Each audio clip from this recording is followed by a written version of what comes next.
What's going on, guys? Welcome back to Upper Left RC. Today we're going to be taking a look at this, the MiniQlo or MiniQlo palm-size rock crawler. I am so excited to bust into this thing, so let's jump right into it and see what we got. All right, guys, so we got the MiniQlo palm-size rock crawler. This was introduced by Team Yokomo, or Yokomo, I'm not exactly sure how to say it, back in 2010, 2011, somewhere around there. So this is 11 to 12-year-old RC car. I was able to pick this up on eBay. I've been trying to find one of these for a while, especially at a decent price, and I finally was able to get one. This is very cool. It came in the original box. It even still has the original Team Yokomo sticker. It wasn't sealed, obviously, when I got it. It has been opened, but I think it's surprising at how much actually came with this and what's still here and how new it looks. So it's got a micro servo included, micro ESC included, high torque motor, which was a 180 motor. It's got a 2.4 gigahertz ESC and radio system. It's got an assembled chassis, metal worm gears, coilover shocks. This thing was pretty advanced for back in the day when it came out. It's a cool little design. It came with Miclaws, which are pretty hard to get a hold of these days. They're a pretty awesome tire. This is the rig that they officially were released for. These tires came with this rig, and that was the first time they'd come out. Since then, they had sold them, over the years separately, but they're pretty hard to find these days. Very cool, kind of like a chassis design. Looks like a low-C Nightcrawler or scaled-down Nightcrawler or one of those older low-C ones. Picture on the side of what the chassis looks like, fully assembled, and the electronics that you get with it. Pretty awesome. And apparently it was 11,970 yen, or whatever that symbol is. These were released only in Japan, from what I could find online. Let's bust into this thing, and this is pretty much how it came to me. Obviously it didn't have batteries. It runs on 4 AAA batteries. I've seen that you can convert these to lipos, and I'll probably do that. We'll go over that here in a little bit once we get into running it and stuff. But this is kind of how it came packaged. This body is in excellent shape. All the decals are there. There's hardly any scratches or anything on it. It looks very pristine for how old this thing is. It hasn't been chopped or modified or anything. It's still in great condition. It did come with the Futoba original receiver. I think this is like a crystal, back when they used to use crystals and stuff. I'm not 100% sure. It's a little before my time getting into RCs, but that was kind of cool that it had that in there. Unfortunately, I didn't get the transmitter itself, but came with this super long antenna back when you needed really long antennas for good range. Channel 1, channel 2, battery. Pretty cool that it came with that. I did since replace that with a Dumbo RC receiver. So I got the Dumbo X6F. Nice cheap transmitters with really long range. They run really well. It has the original ESC. This is a 25 amp ESO, 4.8 volt to 7.2 volt, 25 amp output, all that jazz on there. Pretty cool that it's still in here and still works. It still functions. It's got the original servo on there, 9-gram servo, 1.6 kilograms torque. I mean, obviously these stats are not impressive at all by today's standard, but back then that was a pretty decent servo, especially for what you got. But guys, check out how clean this is. I did not clean this. I did not do anything with this. It's just out of the box. I've ran it a little bit on my table here, but it looks like almost brand new. It's barely been run. There's hardly any scratches on the bottom here. There's some on the sides. Some of those are mine. When I first opened it, I couldn't believe how clean the flat skid plate was. Check that out, even back then. High clearance links, flat skid plate right from the factory. This is all stock, no upgrades. I do like that they have on the rear axle here, they have a servo tray and the knuckles that have built-in like stoppers, so this can be converted to four-wheel steer very easily back when the upgrades were readily available. These days, not so much. Pretty hard to get a hold of. You got the Original 180 can motor in there, their 180 turn on and off switch, which was kind of just two-sided tape to the Futaba receiver. I just swapped places with it and two-sided taped this down, and that's pretty much it. I mean, the wires are a little bit messy and kind of everywhere, but overall it's in great shape. These tires look like they've hardly ever been ran.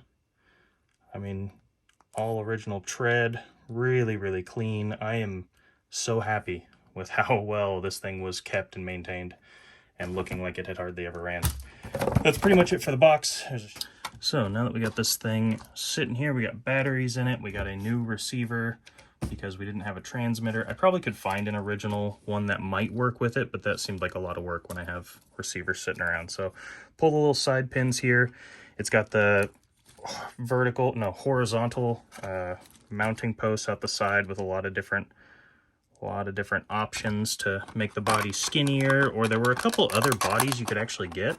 There's a cool rock bouncer chassis style body they sold separately that could be adapted to this truck, but overall, sweet little truck.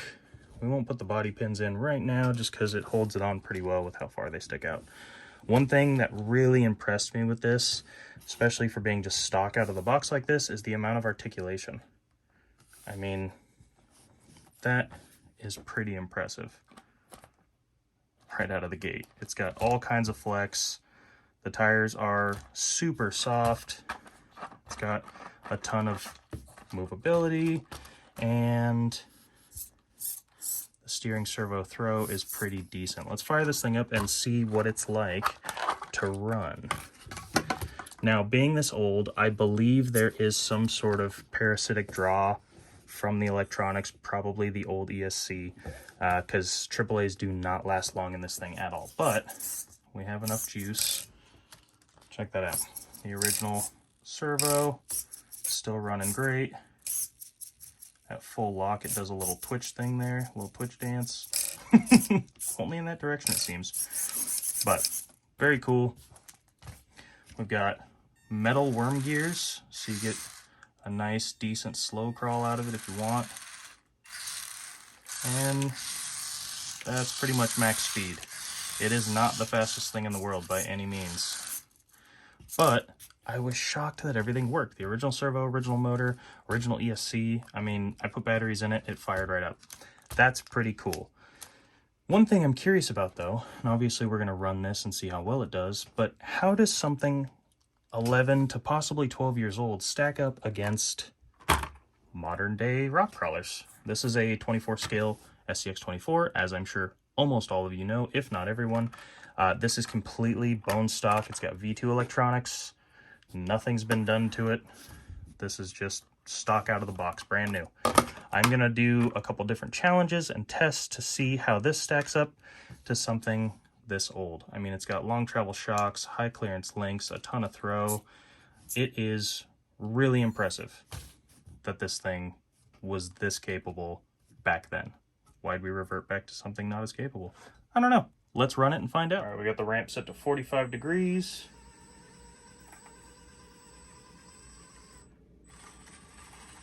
And the stock axial makes it 45.5 degrees. We'll try the MiniQlo.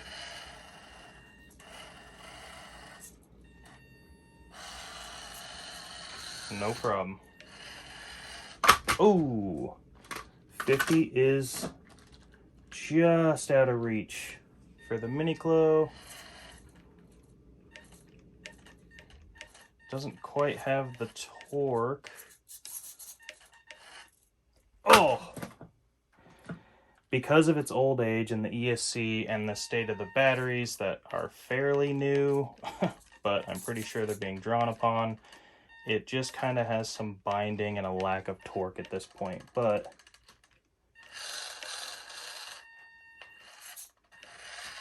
I think 50 is right around its limit, maybe around 48. Let's see if the axial can tackle 50. Oh, it is right on the edge. It says 49.9, 49.8 on the thing, because as I go up, it kind of flexes the wood. That's nears makes no difference. 50, ooh, and that's pretty much the limit.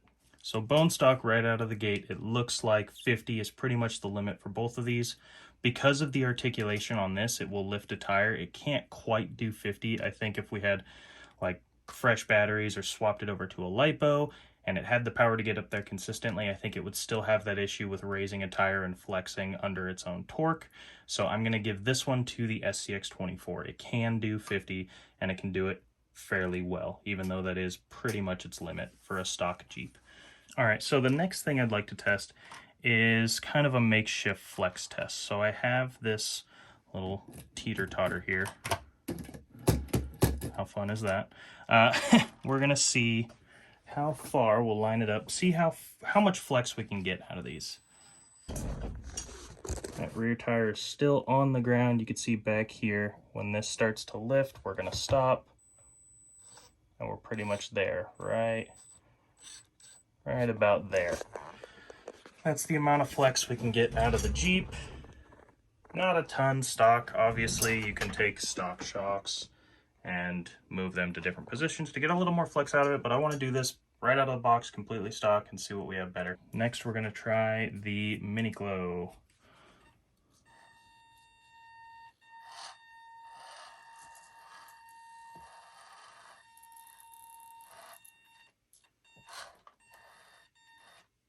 Right about there.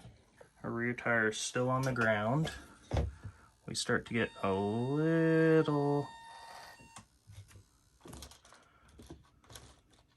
Okay. We're going handheld for this one because it starts to flex pretty insane. Now on that back tire, and it's just starting to go up the ramp at this point. We'll try and keep it off the ramp. All right, we basically maxed out the ramp's capability. So we're gonna say that's an obvious win for the MiniQlo. All the flex. All right, next we are gonna check clearances and see how tall of an obstacle these can get over. So right now we are rubbing the bedpan or the belly, but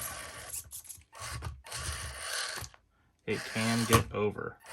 That is pretty much the limit on its ability to go over obstacles as far as height goes. With these high clearance links, that is pretty much the limit.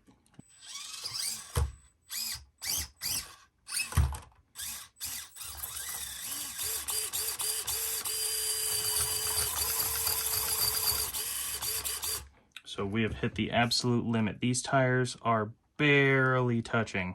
This rock is actually the perfect height for these links to have it be stuck. It's kind of what I test most of my high clearance links on, is that this rock happens to be almost the perfect height for stock suspension. So the MiniQlo can make it over.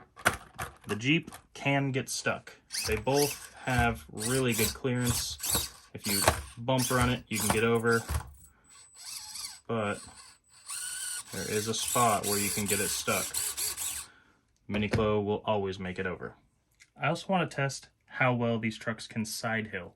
So I don't have much of a setup for that, but I do have these really tall ramps that I 3D printed for the monster trucks. And I think we'll just see how high they can go up them, if at all. So this can pretty much side hill along the edge of this. Let's get the tires up on it. There we go.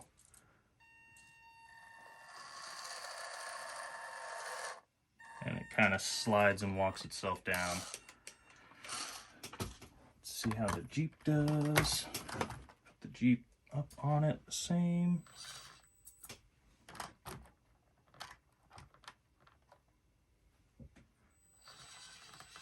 It kind of slides down as well. Let's steer into it a little. And it falls off. I will say it is pretty hard for the Jeep. Doesn't even want to sit there. It's barely off the lip of that thing. So it can do it. I think this is pretty much, again, right at the limit. About the same for both of these. I'm going to call this one a draw. I think they can both kind of just hold on to the side of a hill like this, and that back tire just slides down no matter what. So yeah, we'll call it a draw on that. Next thing we're going to do is some line hunting on my newest course I've built inside here. This is upper left mountain. So I've gotten quite a bit of little detail in here. This has been a labor of love, having fun just building this thing. We've got loose rocks, glued down rocks, got a little bridge here, rock bridge. This has been a ton of fun to build, and I'm constantly just adding to it and doing more and more. So right now it's still being worked on, but it's complete enough to do a little crawling. So we're going to find some lines and some different obstacles for both of these trucks to hit, see how well they do. All right, so the first obstacle I want to tackle is actually this hill right here, this first incline. It's pretty steep, it's pretty difficult. It's got a good, nice textured earth paste that I put on there that gives the wheels kind of a bit of grip, but we're going to see if it can make it up. All right, that is one attempt.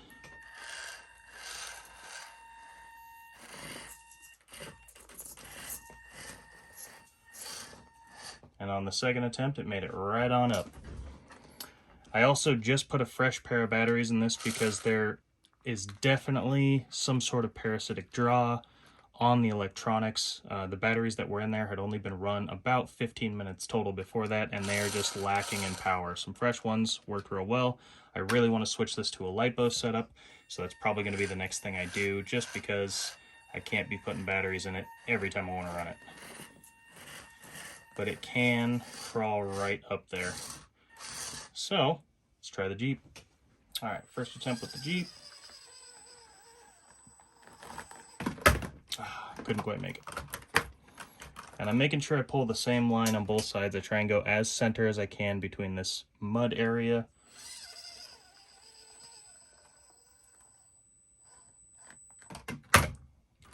Go nice and slow. We'll even try and start it more off to the right and see if that helps.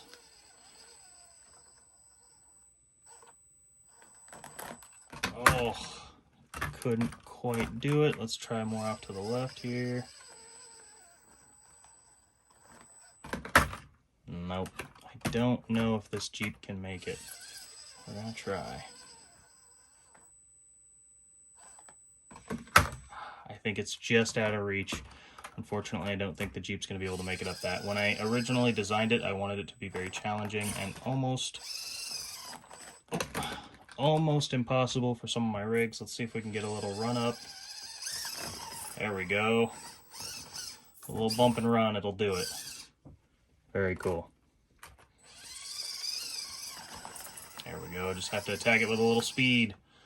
Perfect, so they can both make it up that. I feel like the MiniQlo can do it a little easier, but they both did it. Let's find a new one. All right, the next obstacle I want to attempt is this actually dilapidated part of the bridge that's been overrun by like a rock slide. It's very hard to get up and around this. On camera it doesn't look very steep, but it's actually tilted this way quite a bit, and then coming back down here you have to go at an angle pretty quickly if you want to make that. So we're gonna see. I don't know if this one can make it. I haven't ran it on this part, and I don't know if the Jeep can make it either. Ooh, back tire's about to fall off.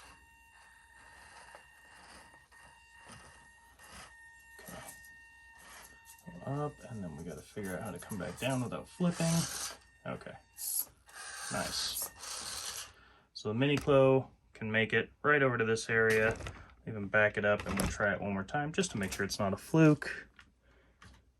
I tell you what, though, one of the difficult things is the edge right here. When it goes up, the back tires on all my rigs, and apparently this one also, really want to try and slide off.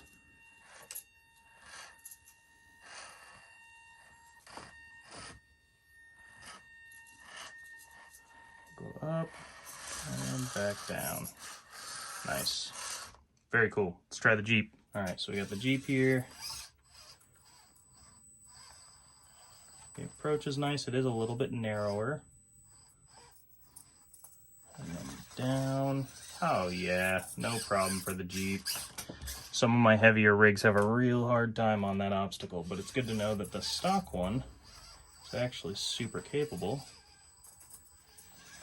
Oh, but you can never get comfortable, clearly. Let's do it again one more time. Oh, gotta go a little faster. Off the edge there, it's gonna tip. Let's just do it quickly. Speed run. Hey, there we go. So this hill right here, not necessarily difficult, but it is fun to drive on, so we'll see how they tackle it.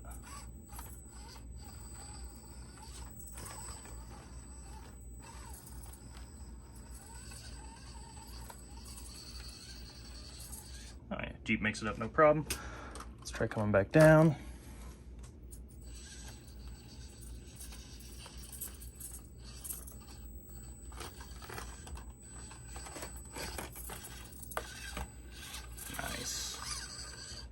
MiniQlow's a bit wider, but tires should fit just past the gate there.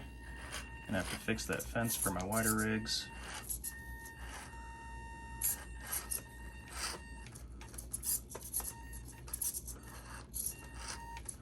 Now when I'm at full lock, it's drawing so much power for that little servo, it's actually having a hard time getting any torque to the tires. So this isn't the smoothest thing to run right now. Again, I think a LiPo will fix a lot of these issues, especially with it being older, but we were able to make it up just fine, albeit a little bit of struggling. Down might be easier, we're using less torque. Oh yeah, we got all the power under turning if we need it. And those metal worm gears really, oh, I'm stuck on the fence, there we go. Oh yeah, awesome. Another fun obstacle is getting across this rock bridge that I recently added. It's pretty narrow, and it can be a little difficult just to try and keep the rig up there. Getting off the bridge is the hardest. This is almost a sheer drop right here, and it's not very wide. So either take your tire high and risk rolling, or try and slide past this rock here. We'll see how it goes. Oh, oh. Can we recover? Nice. Everyone knows these stock tires are not the greatest in the world. Oh, I guess we're gonna try and ride this edge. Oh. Let's try coming off of that one more time. We'll go high this time. See if we can keep the tire high and on there. Oh yeah. Perfect. Okay, we got the MiniQlo up here. It is a little bit wider, but these tires are much softer and grippier. So I think as long as we pick the right lines, we'll be okay. I'm having to bounce the throttle a little bit because of that power issue when I'm turning. Oh boy. Try one more time.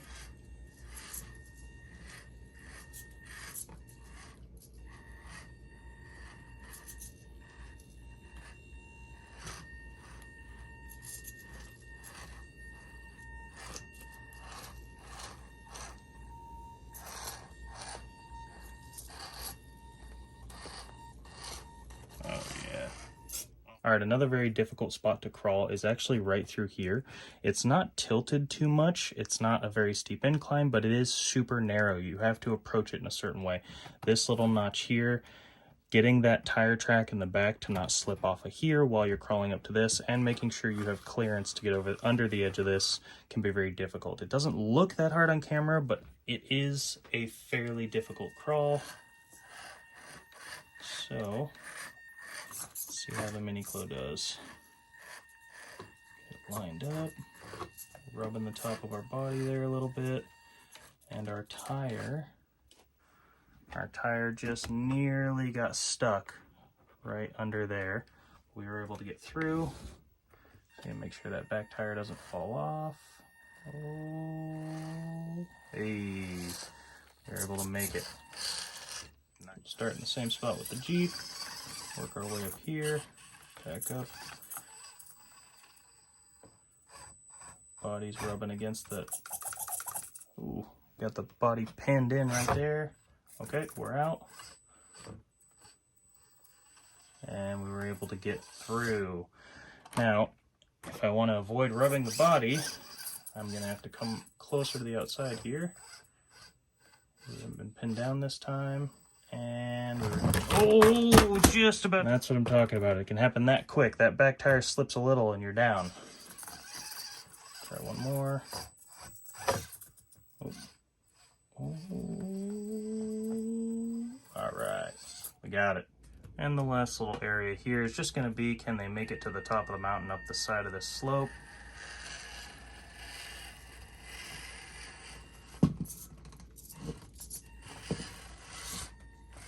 Oh, no problem for the MiniQlo. Can it make it back down without flipping over? Again, it's steeper than it looks on camera. Oh. But it's able to make it down no problem. And we got the Jeep. Oh. These stock tires are not very grippy. Oh, we're hanging a tire. I think we can make it. Yeah, we can make it. Nice.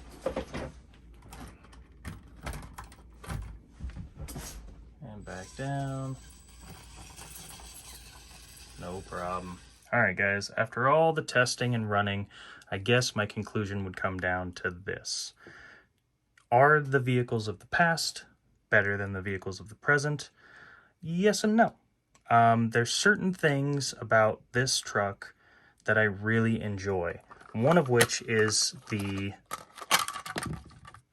flat skid plate and high clearance links straight from the manufacturer. That is such an awesome design. And I understand for scale purposes, it's not necessarily the most realistic, but it is really awesome to see small little crawlers with this much stock articulation and high clearance links and really nice tires. Every single tire that Axial puts on these Scx24s is pretty much straight trash. These are incredible. I would put these stock tires that came on this truck up against pretty much anything aftermarket, and I think they would absolutely destroy it. The closest thing I have to these that's a modern day tire is going to be like these LGRP Little Guy Racing Swamp Kings. They're also a very aggressive tire, very soft. They're about the same size. The Miclaws are even a little bit wider, a little bit shorter, but the compound, even after 11 years, these are soft, supple. They're holding up great. I just wish that manufacturers would care a little bit about the tires they put on there. You know, they're just stiff. They're not great. I mean, they work, but I think you could do a lot better. The articulation is insane. Obviously, this is not a scale truck. It's not set up to be like a scale real-world rig. So it's kind of not quite comparing apples to apples, but also for a 24 scale crawler, if this is what we used to get, why are we so limited on capability these days? Give us the option of both, scale and comp. But yeah, obviously the Scx24, I think stock out of the box still reigns king for all current production RCs. You pull this out of the box, you're gonna have a ton of fun with it, and it just does what it wants. It does what you need it to do, and the aftermarket support is insane for these. Unfortunately, they don't make parts for these anymore. Finding them's pretty hard. There are a couple people on Facebook and stuff that have some of these that are modded out, kitted out. They've got stuff from back when they were new or newer, and it's pretty cool to see them upgraded that way. So plans moving forward for the future of this rig, I'm going to keep it stock. I could fiddle with it and figure out parts that would fit and stuff, but I like keeping it the way it was back when it was first made. I think it's capable as it is. I do want to convert it to a lipo. That might be the only change I make, but other than that, it's a great little rig, and if you ever find one, I say go for it. If you can find one of these and you're interested, go for it. The old low-C mini crawlers and trail trekker are pretty similar. Cool rigs that have a ton of articulation and are really fun to play with. So keep an eye out, see if you can find one, pick one up. I don't think you'll be disappointed. If you don't want to and you want to just stick with a cheap, easy to find RC, go with the Scx24, another great option. Thanks again, guys. I'll see you in the next video.